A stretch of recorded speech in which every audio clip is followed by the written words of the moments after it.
وَلَقَدْ يَسَّرْنَا الْقُرْآنَ لِلذِّكْرِ فَهَلْ مِن مُّدَّكِرٍ۔ الحمد للہ رب العالمین والصلاة والسلام علی اشرف الانبیاء والمرسلین، اما بعد فاعوذ باللہ من الشیطان الرجیم من حمزہ ونفخہ ونفثہ۔ بسم اللہ الرحمن الرحیم۔ رب اشرح لی صدری ویسر لی امری واحلل عقدۃ من لسانی یفقہوا قولی۔ اللہم انفعنا بما علمتنا وعلمنا ما ينفعنا وزدنا علما۔ فبشر عبادی الذین یستمعون القول فیتبعون احسنہ، اولئک الذین ہداہم اللہ واولئک هم اولو الالباب۔ اعوذ باللہ من الشیطان الرجیم۔ هو الذي بعث في الأميين رسولا منهم يتلو عليهم آياته ويزكيهم ويعلمهم الكتاب والحكمة وإن كانوا من قبل لفي ضلال مبين، وآخرين منهم لما يلحقوا بهم وهو العزيز الحكيم۔ ذلك فضل الله يؤتيه من يشاء والله ذو الفضل العظيم۔ اعوذ باللہ من الشیطان الرجیم۔ بسم اللہ الرحمن الرحیم۔ هو الذي بعث في الأميين رسولا منهم يتلو عليهم آياته ويزكيهم ويعلمهم الكتاب والحكمة وإن كانوا من قبل لفي ضلال مبين۔ یہ آیت کریمہ کل ہم پڑھ چکے ہیں، اس کی کچھ وضاحت بھی ہم پڑھ چکے ہیں۔ ایک دو چیزیں اس آیت کریمہ کے حوالے سے رہ گئی تھیں، میں نے کہا کہ آج میں ذکر کر دوں۔ سورہ جمعہ کی ابتدا ہے اور پہلی آیت کریمہ اور دوسری ہم نے کل پڑھی تھی۔ تو پہلی آیت کریمہ میں اللہ تعالیٰ نے اپنی شان اور اپنی تسبیح بیان کی ہے، اور اللہ فرماتے ہیں کہ زمین و آسمان اور ان کے درمیان ہر چیز اللہ کی تسبیح بیان کرتی ہے۔ پھر اللہ تعالیٰ اپنا احسان بتاتے ہیں، عظیم احسان جو اللہ تعالیٰ نے انسانیت پر کیا۔ هو الذی بعث فی الامیین رسولا منہم، اللہ وہ ذات ہے جنہوں نے بھیجا امی لوگوں میں رسولا، ایک رسول، منہم جو انہی میں سے تھا، جو انہی میں سے ہے۔ جس طرح وہ بشر ہے اسی طرح وہ بھی بشر ہے، وہ کوئی کسی اور جنس سے، کسی اور نسل سے، کسی اور نوع سے نہیں ہے، ان کے کنبے قبیلے سے ہے، انہی کا خون ہے، انہی میں سے ہے۔ بس فرق یہ ہے رسول کا اور عام بشر کا کہ رسول پر وحی ہوتی ہے، اور یہ اتنا بڑا فرق ہے کہ یہ رسول کا مقام بہت اعلیٰ درجے پر لے جاتی ہے یہ بات۔ قل انما انا بشر مثلکم یوحی الی، کہہ دیجئے سوائے اس کے کہ نہیں میں بشر ہوں تمہارے جیسا، مجھ پر وحی کی جاتی ہے۔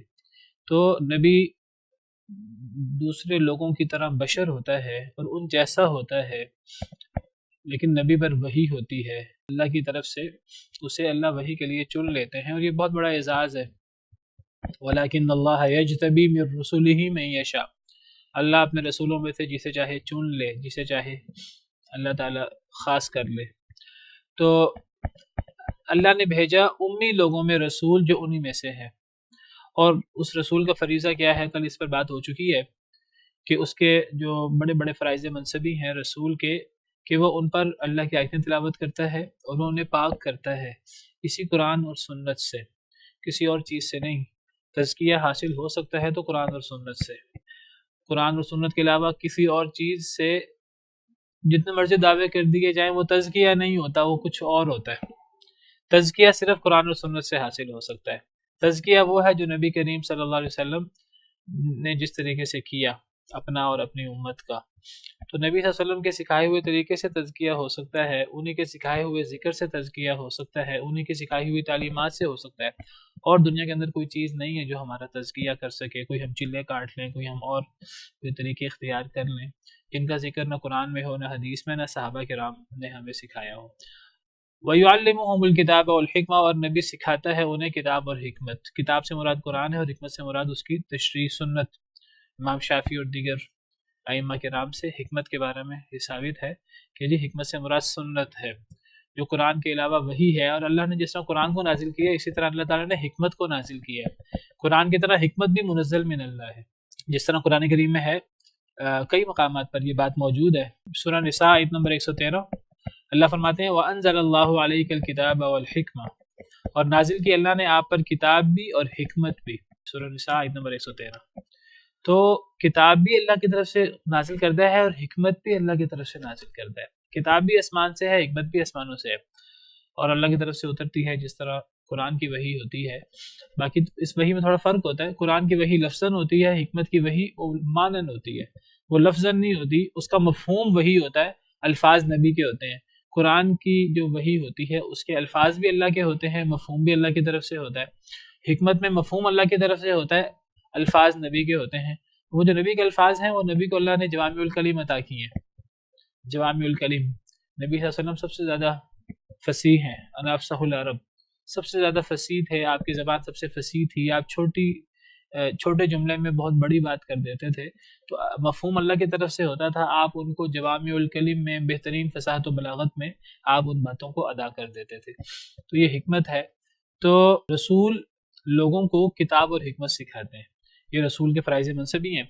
اور وَإِن كَانُوا مِن قَبْلُ لَفِي ضَلَالٍ مُبِينٍ، اور یقیناً یہاں ان کے معنی میں ہے، جس طرح کل بات ہوئی تھی کہ اس کو کہتے ہیں ان مخففہ من المثقلہ، یہ ان مشدد جو انا ہوتا ہے یہ وہ مشدد انا والا ہے، لیکن بس اس پہ نون پہ شد نہیں ہے، نون پہ جزم ہے، لیکن یہ ان کے معنی میں ہے، تو اس کا معنی بے شک ہوتا ہے یقیناً، ورنہ عام طور پہ ان کا مطلب اگر ہوتا ہے یا نہیں ہوتا ہے، لیکن یہاں ان کا مطلب بے شک کریں گے۔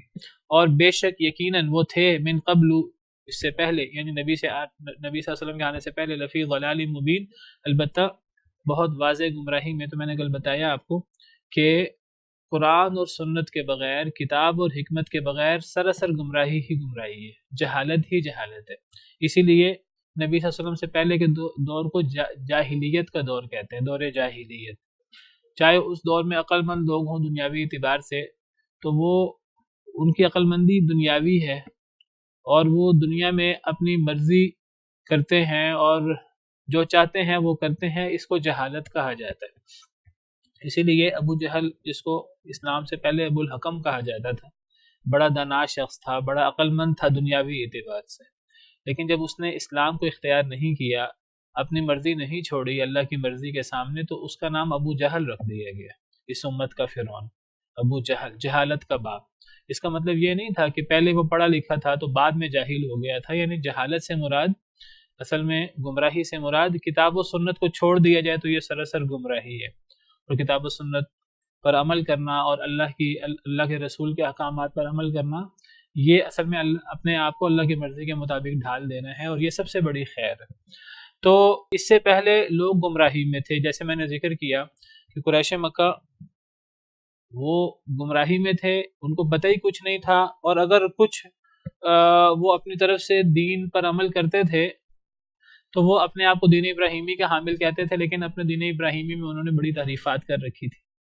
تو جب دین کے اندر تحریفات ہو جاتی ہیں، من مانی خواہشات شامل ہو جاتی ہیں، تو وہ بھی جہالت اور ضلالت بن جاتی ہے۔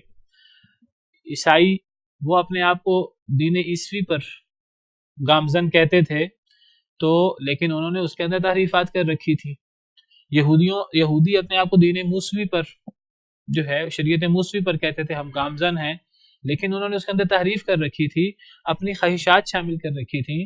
تو صرف یہ کہنا کہ جی میں حضرت ابراہیم کا پیروکار ہوں، میں حضرت موسیٰ کا پیروکار ہوں، میں حضرت عیسیٰ کا پیروکار ہوں، ہم دعویٰ کریں ہم نبی کریم صلی اللہ علیہ وسلم کے پیروکار ہیں، دعوے کی حد تک، باقی ہم نے دین کے اندر اضافے کر لی ہوں، دین کے اندر منمانیاں شامل کر لی ہوں، تو یہ اس سے بڑی گمراہی یہی گمراہی ہے۔ وَإِن كَانُوا مِن قَبْلُ لَفِي ضَلَالٍ مُبِينٍ، اور یقیناً وہ تھے اس سے پہلے، نبی کے آنے سے پہلے، قرآن کے آنے سے پہلے، واضح گمراہی میں، چاہے وہ اپنے آپ کو دین ابراہیمی کا حامل کہیں، چاہے اپنے آپ کو دین موسوی، دین عیسوی کا حامل کہیں، وہ واضح گمراہی میں تھے، کیونکہ اس میں تحریف ہو چکی تھی، وہ تحریف کر چکے تھے، ان کو پتہ تھا تحریف ہو چکی ہے، لیکن وہ اسی کو سینے سے لگائے ہوئے تھے۔ تو ہمارے دین کے اندر جو تبدیلیاں ہو جائیں اور ہم ان کو سینے سے لگائے رہیں، تو یہ ضلالت ہے، یہ گمراہی ہے، اور یہ جہالت ہے، اور اس کا علاج صرف اور صرف قرآن اور سنت ہے۔ اچھا، جو میں اصل بات کرنا چاہ رہا تھا وہ یہ کرنا چاہ رہا تھا کہ نبی کو جو اللہ نے بھیجا اس امت میں، تو یہ اللہ کا بہت بڑا احسان ہے۔ اللہ نے اس کو احسان کے ضمن میں بیان کیا ہے۔ پہلے اللہ نے اپنی تعریف بیان فرمائی پچھلی آیت میں، اللہ نے اپنے آپ کو تمام نقائص سے بری قرار دیا۔ تسبیح کا مطلب اللہ کو ان نقائص سے پاک کرنا جو اللہ کے بارے میں اللہ کے مخالف شیطان کے ساتھی جو اللہ پر لگا دیتے ہیں، اللہ کو ان نقائص سے پاک کرنا، یہ تسبیح ہے۔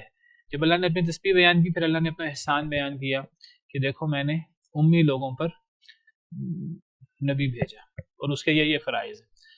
اللہ تعالیٰ عام طور پہ احسان نہیں جتلاتے، اللہ تعالیٰ اپنی شان بیان کرتے ہیں، میری شان یہ ہے، میری شان یہ ہے، لیکن اللہ یہ نہیں فرماتے کہ میں نے یہ احسان کیا، میں نے یہ احسان کیا، میں نے یہ احسان کیا۔ لیکن اللہ تعالیٰ نے جب نبی صلی اللہ علیہ وسلم کو بھیجا تو اللہ نے اس کو اپنا بہت بڑا احسان کہا، اور اللہ نے اس کا احسان جتلایا۔ عام طور پہ اللہ کا یہ انداز نہیں ہے، لیکن ہمیں قرآن میں ملتا ہے۔ لقد من اللہ علی المؤمنین اذ بعث فیہم رسولا من انفسہم، یہ انداز آپ کو اللہ کے باقی بڑے بڑے انعامات پر نہیں ملے گا۔ یہ انداز جو نبی صلی اللہ علیہ وسلم کے بھیجنے پر ہے سورہ آل عمران میں، لقد من اللہ علی المؤمنین، البتہ تحقیق اللہ نے احسان فرمایا مومنوں پر۔ کیا احسان کیا؟ بہت بڑا احسان ہے جو اللہ احسان کے لفظ سے بیان فرما رہے ہیں، اور آگے وہی ہے جو یہ آیت ہے، اذ بعث فیہم رسولا من انفسہم یتلو علیہم آیاتہ ویزکیہم ویعلمہم الکتاب والحکمہ وان کانوا من قبل لفی ضلال مبین۔ آگے بالکل یہی آیت ہے جو یہاں ہے، یہی آیت سورہ آل عمران میں ہے، بس یہاں هو الذی بعث فی الامیین ہے، وہاں لقد من اللہ علی المؤمنین اذ بعث فیہم رسولا من انفسہم۔ اچھا، اس آیت کریمہ سے محسوس ہوتا ہے کہ اللہ وہ ذات ہے جنہوں نے امی لوگوں میں رسول بھیجا۔ امی، اور امی سے کیا مراد ہے؟ کل میں نے ذکر کیا تھا، عرب لوگ مراد ہے، کیونکہ امی جو ہے یہ قرآن کریم میں اللہ نے اہل کتاب کے بالمقابل قریش کو امی قرار دیا، عربوں کو امی قرار دیا اہل کتاب کے بالمقابل، کیونکہ اہل کتاب پڑھتے تھے کتاب کو، تورات کو، انجیل کو، اور عرب لوگ انہیں اہمیت دیتے تھے اپنے دور میں، ان کو عالم سمجھتے تھے، پڑھا لکھا سمجھتے تھے، اور وہ بھی عرب کو امی کہتے تھے۔ ذالک بانہم قالوا لیس علینا فی الامیین سبیل، اللہ تعالیٰ یہودیوں کی مذمت کرتے ہوئے کہتے ہیں کہ یہودی کہتے تھے کہ امیوں کے بارے میں ہم سے سوال نہیں ہوگا، ہم امیوں پر جو مرضی ظلم کریں، ہم امیوں سے سود لیں، ہم آپس میں ایک دوسرے پر زیادتی نہیں کر سکتے، آپس میں ایک دوسرے سے سود نہیں لے سکتے، لیکن اگر ہم امیوں سے لیں تو ہم پہ کوئی حرج نہیں ہے۔ یہ آج بھی یہود کا عقیدہ ہے کہ یہودیوں کے علاوہ کسی پر کوئی ظلم زیادتی کی جائے، سود لیا جائے، کوئی اور معاملہ کیا جائے تو وہ کوئی حرج نہیں ہے، کیونکہ وہ یہود نہیں ہیں تو وہ ناقص ہیں، وہ کمتر ہیں، تو ان کے ساتھ جو مرضی ظلم روا رکھا جائے تو اس پہ کوئی حرج نہیں ہے۔ حرج ہے تو کسی یہودی پر ظلم زیادتی کرنا۔ ہمارے اسلام میں کسی پر ظلم کرنا جائز نہیں ہے، خواہ وہ مسلمان ہو، خواہ وہ یہودی ہو، خواہ وہ عیسائی ہو۔ ہاں، جو دشمن ہے آپ کا اس سے دشمنی ہوگی، لیکن جو آپ کا دشمن نہیں ہے، جو آپ کے ساتھ معاہدہ کیا ہوا ہے، دیگر معاملات ہیں، تو اس کی جان اور مال اسی طرح محفوظ ہے جس طرح ایک مسلمان کی جان اور مال محفوظ ہے۔ بلکہ اگر کسی غیر مسلم کو جس سے معاہدہ ہوا ہے اگر اس کو قتل کر دیا جائے تو حدیث میں آتا ہے کہ جو کسی معاہد کو قتل کرے تو وہ جنت کی خوشبو بھی نہیں پائے گا۔ معاہد وہ جو غیر مسلم ہے جس سے معاہدہ ہوا ہے، وہ ہمارے ملک میں رہتا ہے، یا وہ امان لے کر، پاسپورٹ لے کر، گویا کہ ایک معاہدہ کر کے ہمارے ملک میں آیا ہے، تو اس کو قتل کرنا جائز نہیں ہے، اس کو نقصان پہنچانا جائز نہیں ہے۔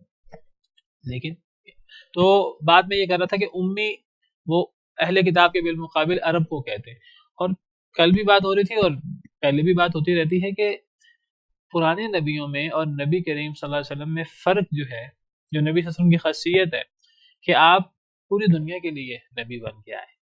پرانے نبی اپنی قوموں کے لیے آتے تھے، جیسا پیچھے سورہ صف میں ہم نے پڑھا، حضرت عیسیٰ نے فرمایا وَإِذْ قَالَ عِيسَى ابْنُ مَرْيَمَ يَا بَنِي إِسْرَائِيلَ إِنِّي رَسُولُ اللَّهِ إِلَيْكُمْ، جب عیسیٰ نے فرمایا کہ اے بنی اسرائیل میں تمہاری طرف اللہ کا رسول ہوں، تو میں نے ذکر کیا تھا کہ پتہ لگا کہ حضرت عیسیٰ علیہ السلام بنی اسرائیل کے نبی تھے، پوری دنیا کے نبی نہیں تھے۔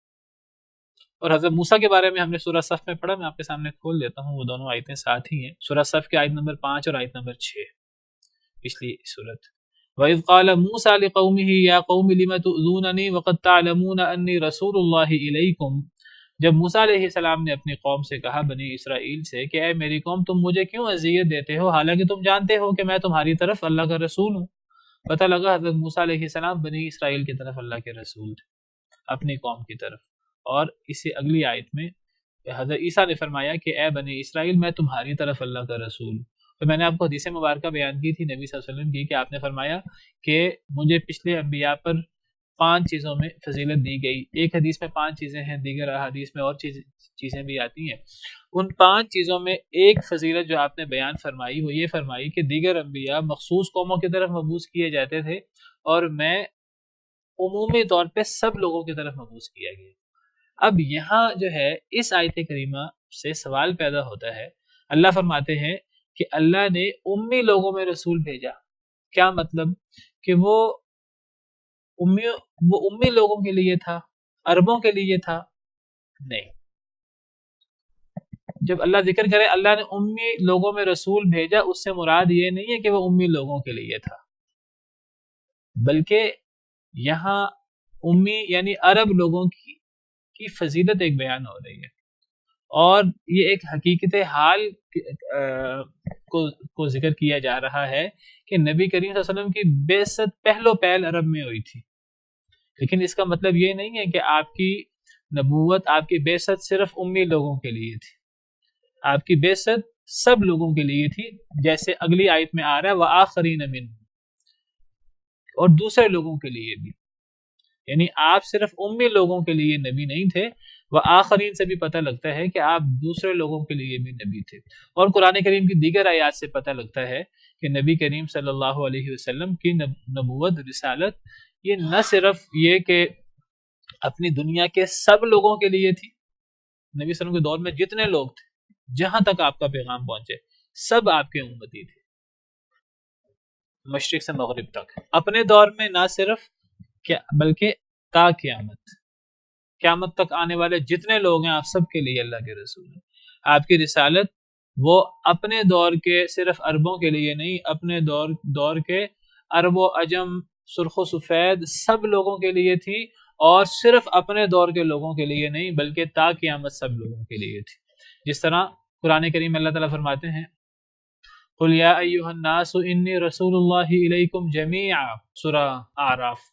کہہ دیجئے اے لوگو، یا ایھا الناس، جب لوگوں کا ذکر آتا ہے لوگوں میں سب لوگ آتے ہیں، اس میں صرف مکہ کے یا مدینہ کے لوگ نہیں آتے۔ اے لوگو انی رسول اللہ الیکم جمیعا، میں تم سب کی طرف اللہ کا رسول ہوں۔ اسی طرح قرآن کریم میں ہے وَأُوحِيَ إِلَيَّ هَذَا الْقُرْآنُ لِأُنذِرَكُمْ بِهِ وَمَنْ بَلَغَ، سورہ نام آیت نمبر 19، کہ مجھ پر یہ قرآن وحی کیا گیا ہے تاکہ میں ڈراؤں اس قرآن کے ذریعے تمہیں بھی، اور جس تک یہ قرآن پہنچے، جس تک یہ قرآن پہنچے میں اس کو بھی ڈراؤں، کیونکہ نبی کریم صلی اللہ علیہ وسلم تاکہ میں صرف تمہیں ڈراؤں جو نبی کے مخاطب تھے اولین، نبی صرف ان کے لیے نبی نہیں تھے، مجھ پر قرآن وحی کیا گیا ہے تاکہ اس قرآن کے ذریعے میں تمہیں بھی ڈراؤں، اور جس تک یہ قرآن پہنچے، جس تک یہ قرآن پہنچے وہ نبی کی امت میں شامل ہے، وہ قبول کرے یا نہ کرے۔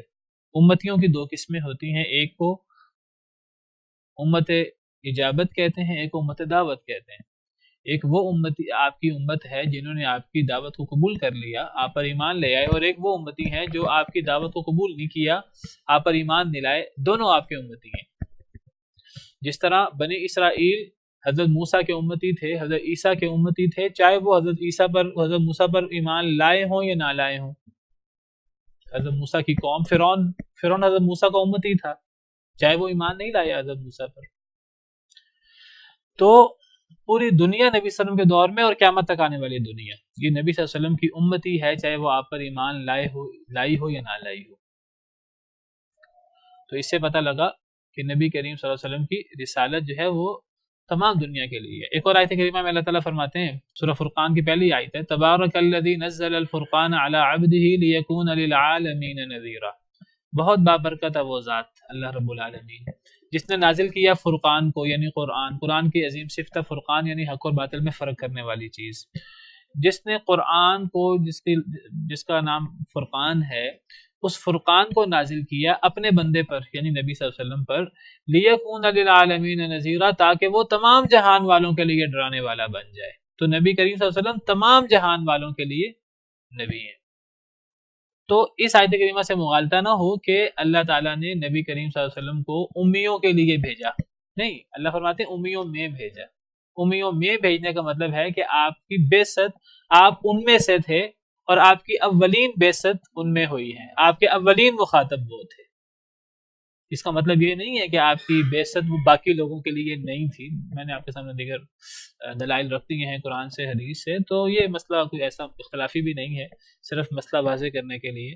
اچھا، جب آپ کی رسالت، آپ کی بعثت پوری رہتی دنیا کے لیے ہے، اپنے دور کے سب لوگوں کے لیے اور قیامت تک آنے والے لوگوں کے لیے، تو پھر امیوں کا ذکر جو ہوا یہ ان کی خصوصیت اور ان کے فضیلت کی وجہ سے۔ عربوں کو ایک فضیلت ہے، ٹھیک ہے، بحثیت عرب اور عجم کسی کو دوسرے پر کوئی فضیلت نہیں ہے۔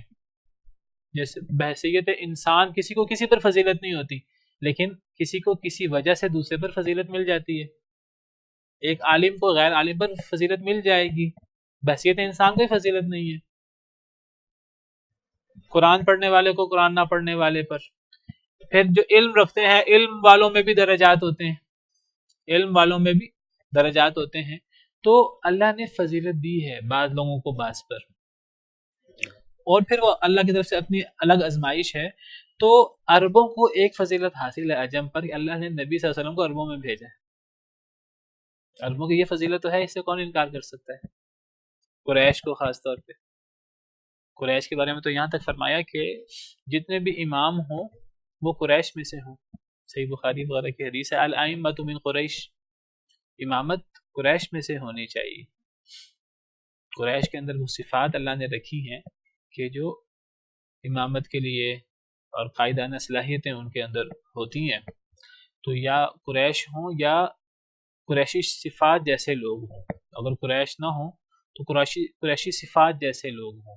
یہ میں کیوں کہہ رہا ہوں کہ قریش نہ بھی ہوں، قریشی صفات جیسے لوگ ہوں، اس لیے میں کہہ رہا ہوں کہ حضرت عمر نے یہ بات فرمائی تھی اپنے دور میں، جب وہ زخمی ہوئے تھے اور جب وہ مرض الموت میں تھے، تو انہوں نے فرمایا تھا کہ اگر آج معاذ بن جبل ہوتے میں انہیں خلیفہ نامزد کر دیتا۔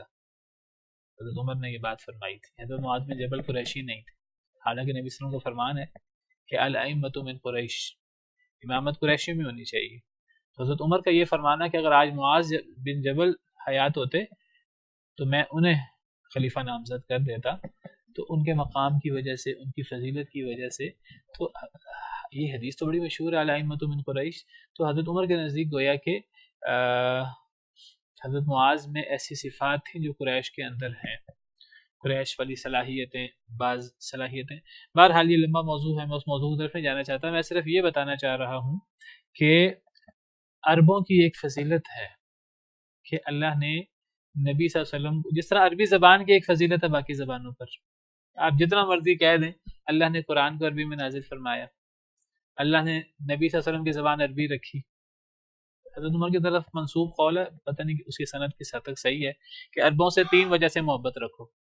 ایک قرآن ان کی زبان میں اترا ہے، ایک نبی کی زبان وہ ہے، اور ایک جنت کی زبان عربی ہوگی۔ واللہ عالم، اب اس کی سند کس حد تک صحیح ہے مجھے اس کے بارے میں پکا پتہ نہیں ہے۔ یہ فضیلت تو ہے، اس سے تو انکار نہیں ہو سکتا۔ اور پھر اللہ نے نبی صلی اللہ علیہ وسلم کو عربوں میں بھیجا، یہ فضیلت ہے، اور خاص طور پہ قریش۔ باقی صرف فضیلت کچھ نہیں ہوتی، ایک بندہ اہل بیت میں سے ہو، نبی کا رشتہ دار ہو، اگر وہ نیک نہیں ہے، من بطأ به عمله لم يسرع به نسبه، صحیح حدیث ہے، جس کو اس کا عمل پیچھے چھوڑ دے اس کا نسب اسے آگے نہیں لے جا سکتا۔ اصل اہمیت عمل کی ہے، ہاں اگر عمل ہو، یہ چیزیں انسان کی فضیلت ہوتی ہیں اگر عمل ہے تو۔ حضرت نوح کے بیٹے کا عمل نہیں تھا، اللہ نے اہل بیت سے خارج کر دیا، وہ آپ کے اہل بیت میں سے ہی نہیں تھا، انہ لیس من اہلک، وہ آپ کے اہل بیت میں سے نہیں تھا، کیوں؟ انہ عمل غیر صالح، عمل صالح نہیں تھا۔ اگر عمل صالح ہوتا، اگر عمل صالح ہو تو اہل بیت والا شخص اور عام شخص میں اہل بیت والا افضل ہوتا ہے، اگر عمل ایک جیسا ہو تو اہل بیت کو فضیلت ہوتی ہے۔ بہرحال عربوں کو فضیلت ہے عام لوگوں پر، اس آیت کریمہ سے پتہ لگا۔ ان کو خاص طور پہ ذکر کیا گیا ہے یہاں امی لوگوں کو، اس کا مطلب یہ نہیں کہ نبی صلی اللہ علیہ وسلم کی بعثت صرف امی لوگوں میں تھی یا امی لوگوں کے لیے تھی، یہ اولین مخاطب وہ تھے نبی صلی اللہ علیہ وسلم کے۔ اس کی مثالیں قرآن کریم میں موجود ہیں۔ قرآن کریم میں بعض دفعہ ایک چیز سب کے لیے ہوتی ہے لیکن اللہ تعالیٰ بطور خاص کچھ لوگوں کو ذکر کر دیتے ہیں۔ اس کی اور مثالیں بھی ہیں۔ مثال کے طور پر قرآن کریم میں آتا ہے، قرآن کریم کے حوالے سے وَإِنَّهُ لَذِكْرٌ لَكَ وَلِقَوْمِكَ، سورہ زخرف آیت نمبر 44۔ کیا مطلب ہے اس کا؟ وَإِنَّهُ لَذِكْرٌ لَكَ وَلِقَوْمِكَ، اور بے شک وہ یعنی یہ قرآن، لَذِكْرٌ لَكَ البتہ یہ نصیحت ہے آپ کے لیے، اور وَلِقَوْمِكَ اور آپ کی قوم کے لیے۔ کون قوم ہے آپ کی؟ یعنی قریش، عرب قریش۔ تو کیا قرآن باقی لوگوں کے لیے نصیحت نہیں ہے؟ ہمارے لیے نہیں ہے؟ تو بعض دفعہ کچھ لوگوں کو بطور خاص ذکر کر دیا جاتا ہے ان کی فضیلت کی وجہ سے، کسی حکمت کی وجہ سے۔ تو یہاں سے نبی صلی اللہ علیہ وسلم کی فضیلت پتہ لگی، لکا نبی صلی اللہ علیہ وسلم کی فضیلت پتہ لگی، والی قومی کا اور آپ کی قوم کی فضیلت پتہ لگی۔ تو اللہ نے دو کا ذکر کیا ہے، یہ قرآن آپ کے لیے اور آپ کی قوم کے لیے نصیحت ہے، حالانکہ پوری دنیا کے لیے نصیحت ہے، ہدی للناس، پوری دنیا کے لیے نصیحت ہے۔ تو بعض دفعہ مخصوص اگر کسی کا ذکر ہو حالانکہ دوسرے بھی مراد ہوں تو پھر اس کی فضیلت مراد ہوتی ہے۔ تو یہاں فضیلت مراد ہے ان کی۔ اللہ نے بھیجا امی لوگوں میں رسول، تو یہ پہل آپ ان میں نازل ہوئے، آپ ان میں مبعوث ہوئے، اور آپ کے اولین مخاطب وہ تھے، ورنہ آپ کی بعثت تمام دنیا کے لیے ہے۔ تو اس سے امی لوگوں کی، عرب لوگوں کی فضیلت ظاہر ہوئی۔ وآخرین منہم لما یلحقوا بہم، اور دوسرے لوگوں کے لیے بھی انہی میں سے، اور دوسرے لوگوں میں بھی ان میں سے، لما یلحقوا بہم جو ابھی تک نہیں ملے ان سے۔ کیا مطلب اس کا؟ وآخرین کا تعلق فی الامیین کے ساتھ، یعنی اللہ وہ ذات ہے جس نے بھیجا امی لوگوں میں رسول جو انہی میں سے ہے، یعنی اللہ وہ ذات ہے جس نے امی لوگوں میں رسول بھیجا اور دوسرے لوگوں میں بھی جو ان میں سے ہیں، دوسرے لوگوں میں بھی رسول بھیجا، یعنی آپ کی بعثت دوسرے لوگوں کے لیے بھی ہے۔ وآخرین سے بھی پتہ لگا آپ کی بعثت تمام لوگوں کے لیے، صرف امی لوگوں کے لیے نہیں ہے، سب لوگوں کے لیے۔ امیوں کا خاص ذکر ہوا ان کی فضیلت کی وجہ سے، تو فرمایا وآخرین منہم، اور دوسرے لوگوں میں بھی ان میں سے، اور ان میں سے دوسرے لوگوں میں بھی، یعنی اللہ نے رسول بھیجا، یعنی یہ رسول کی بعثت صرف امی لوگوں کے لیے نہیں ہے اور دوسرے لوگوں کے لیے بھی ہے، منہم ان میں سے، لما یلحقوا بہم جو ابھی تک نہیں ملے ان کے ساتھ، دوسرے لوگ جو ابھی تک نہیں ملے ان کے ساتھ، کن کے ساتھ؟ امی لوگوں کے ساتھ، یعنی عربوں کے ساتھ۔ تو یہ کون سے دوسرے لوگ ہیں؟ اکثر مفسرین کے نزدیک اس سے مراد اہل فارس ہے، فارس کے لوگ، جو نبی صلی اللہ علیہ وسلم کے دور میں فارس تھا، جو کفر کی ایک بڑی طاقت تھی، تو وہ لوگ مراد ہیں جو ابھی تک نہیں ملے امی لوگوں کے ساتھ، یعنی جو ابھی تک امیوں کے ساتھ نہیں ملے اور مل کر مسلمان نہیں ہوئے، جو ابھی تک اپنے مذہب پر ہیں، لیکن ایک وقت آئے گا کہ وہ مسلمان ہو جائیں گے اور نبی صلی اللہ علیہ وسلم کی رسالت اور بعثت ان کے لیے بھی ہوگی، اور وہ دین کی بڑی خدمت کریں گے، ان کا بڑا مقام ہوگا۔ اور ایسا ہوا، آپ دیکھیں کہ آپ کے بڑے بڑے ائمہ، بڑے بڑے امام، وہ اہل فارس، اس زمانے کا فارس صرف آج کا ایران نہیں، تو اس زمانے کا فارس تھا، اس میں قریب کے خراسان، افغانستان اور یہ قریب کے علاقے کافی اس کے اندر آتے تھے، نیسابور، اور یہ آپ کے حدیث کے بہت سارے امام جو ہیں یہ ان علاقوں کے، امام بخاری اور امام مسلم اور بہت سارے محدثین، بہت سارے فقہا، آپ کی لمبی لسٹ ہے جو اس علاقوں میں ہیں۔ تو یہ ان لوگوں کی فضیلت ہے کہ ان کا بھی ذکر ہوا خاص طور پہ۔ تو اکثر مفسرین کے نزدیک وآخرین سے مراد اہل فارس، اور ان کی دلیل کیا ہے اس سے؟ ان کی دلیل نبی صلی اللہ علیہ وسلم کی اپنی تفسیر، نبی صلی اللہ علیہ وسلم نے وآخرین سے کیا مراد لیا؟ تو صحیح حدیث مبارکہ ہے کہ سیدنا ابو ہریرہ رضی اللہ عنہ راوی ہیں، فرماتے ہیں کننا جلوسا عند النبی صلی اللہ علیہ وسلم، ہم نبی صلی اللہ علیہ وسلم کے پاس بیٹھے ہوئے تھے، اذ نزلت سورۃ الجمعہ، کہ آپ پر سورہ جمعہ نازل ہو گئی۔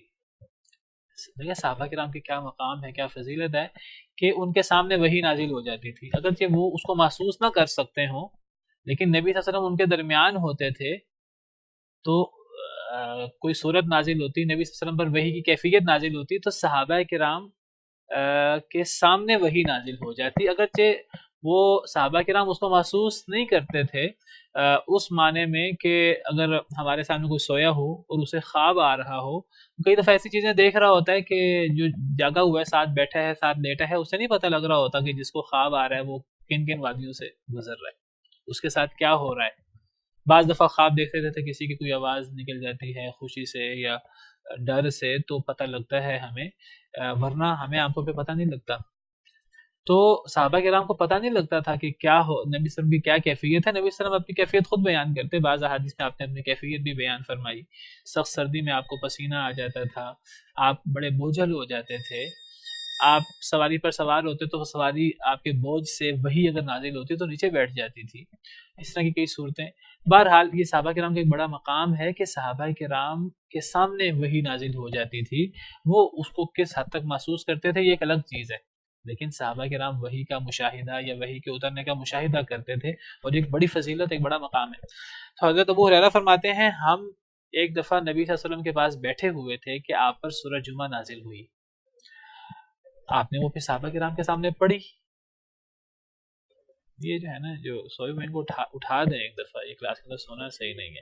تو آپ نے جو ہے وہ سورہ جمعہ آپ پر نازل ہوئی، آپ نے سورہ جمعہ پڑھی، یہی سورہ جمعہ جو ہم پڑھ رہے ہیں۔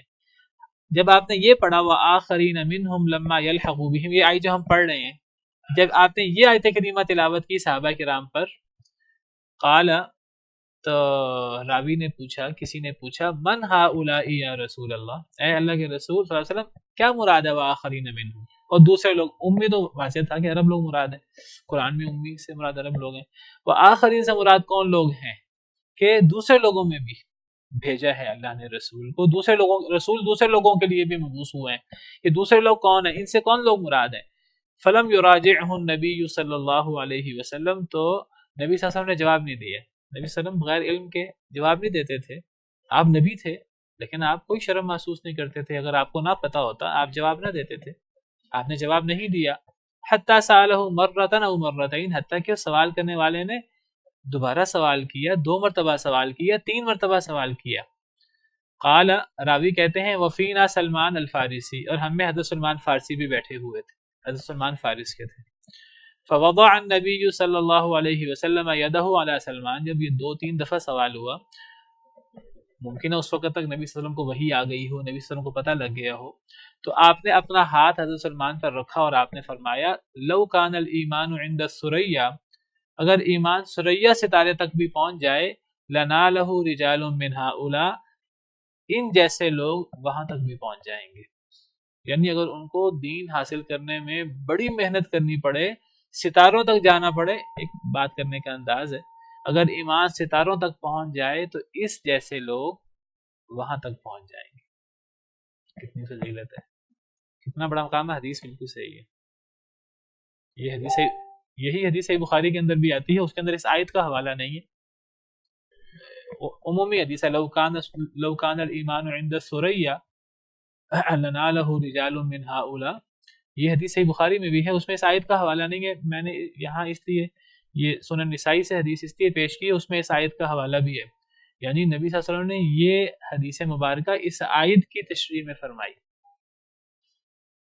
تو وہ آخرین سے مراد کون ہوئے؟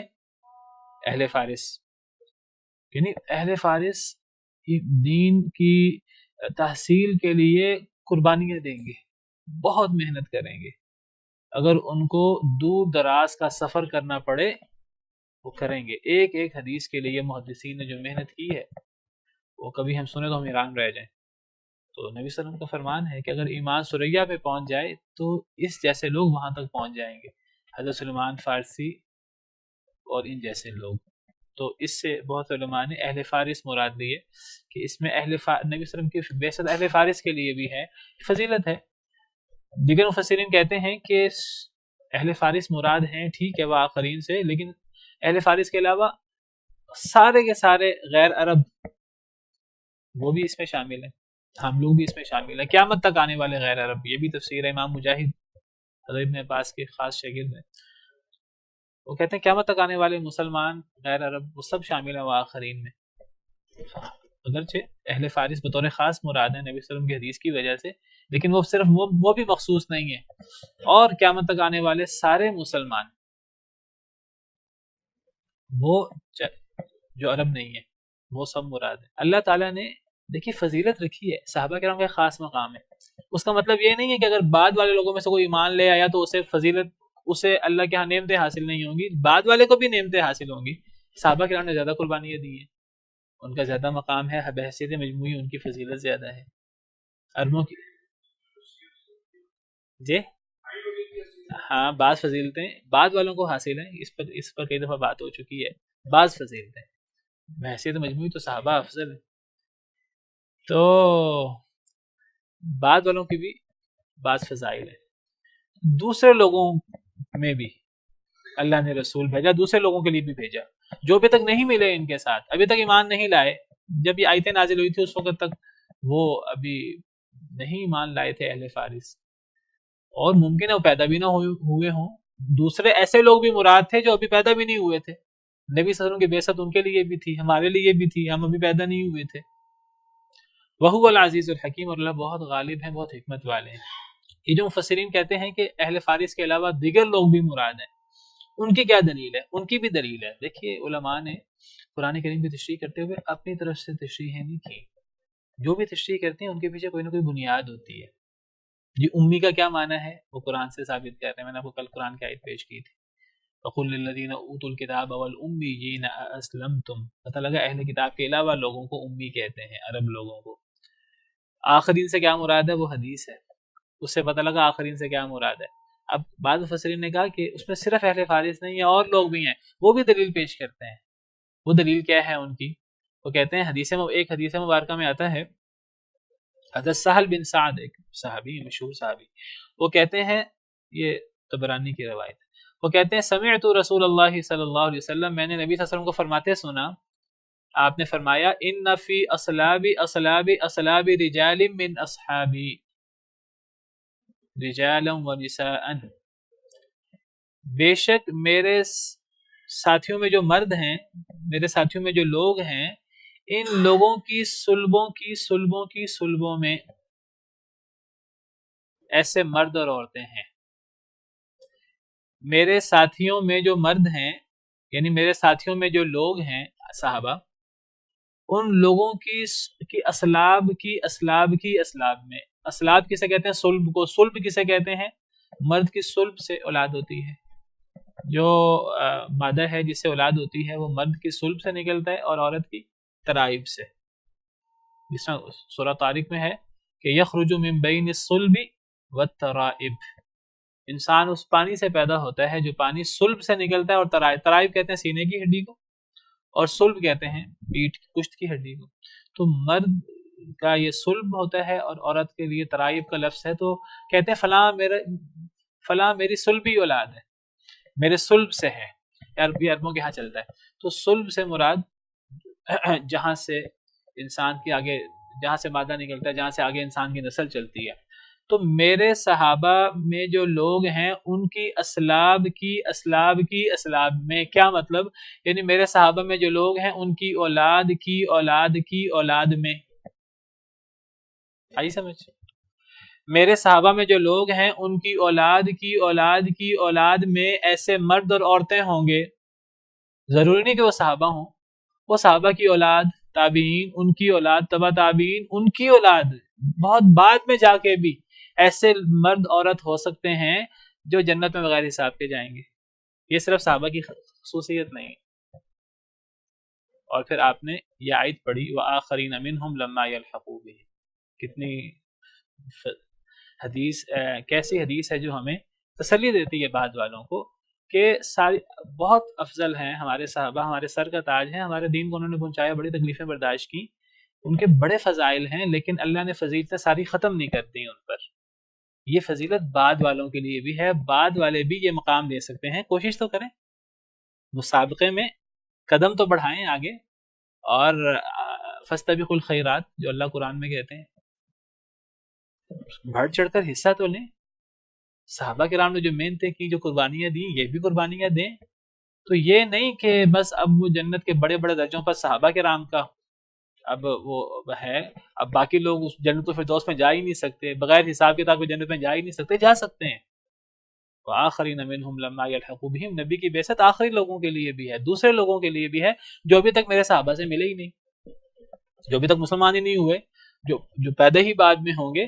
تو فرمایا میرے صحابہ کی اولاد کی اولاد کی اولاد میں بھی ایسے مرد عورتیں ہوں گے جو جنت میں بغیر حساب کے جائیں گے۔ تو یہ صرف 3 پشتوں تک نہیں ہے، یہ گویا کہ ایک عمومی حدیث ہے، یہ قیامت تک ایسے لوگ ہو سکتے ہیں۔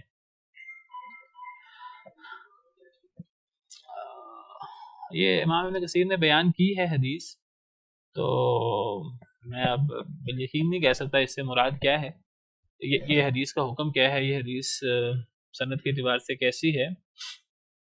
طبرانی کی حدیث ہے معجم الکبیر کی۔ امام حسمی کہتے ہیں اسنادہ جید، اس کی سند اچھی ہے، اس کی سند جید ہے مجمع الزوائد میں۔ تو بہرحال وآخرین سے مراد اہل فارس بطور خاص اور دیگر عربوں کے علاوہ قیامت تک آنے والے لوگ، نبی کی بعثت ان کے لیے بھی ہے، اور یہ جو بھی نبی کی تعلیمات پر عمل کرے، جو اس کے فضائل ہیں وہ صحابہ کرام خاص درجے پہ ہیں، لیکن یہ فضائل بعد والوں کو بھی حاصل ہو سکتے ہیں، جنت میں بعد والے بھی بغیر حساب کے جا سکتے ہیں۔ ذالک فضل اللہ یؤتیہ من یشاء۔ جی دیکھیں نا، یہ بات نہیں صحیح نا۔ دیکھیں میں نے کہا کہ اکثر محدثین امام بخاری کا ذکر کرتے ہیں، حضرت سلمان فارسی کا تو نام آ گیا نا، امام بخاری کا نام لیتے ہیں، لیکن کسی کو خاص نہیں کرتے، کسی کو خاص نہیں کرنا چاہیے۔ امام بخاری جیسے لوگ، امام ابو حنیفہ رحمہ اللہ جیسے لوگ، جو لوگ بھی فارس میں سے ہیں، میں نے کہا بہت سارے فقہا اور محدثین ہیں، اس کو ہم کسی کو اسپیسیفک نہیں کر سکتے، بس یہی مراد ہے، کوئی اور مراد نہیں ہے۔ تو ان میں امام صاحب بھی ہیں، اگر وہ انہی علاقوں میں سے ہیں، تو ان فقہا میں، ان محدثین میں یہ بھی ہیں، وہ تھوڑے نہیں ہیں، بہت سارے ہمارے علماء ہیں۔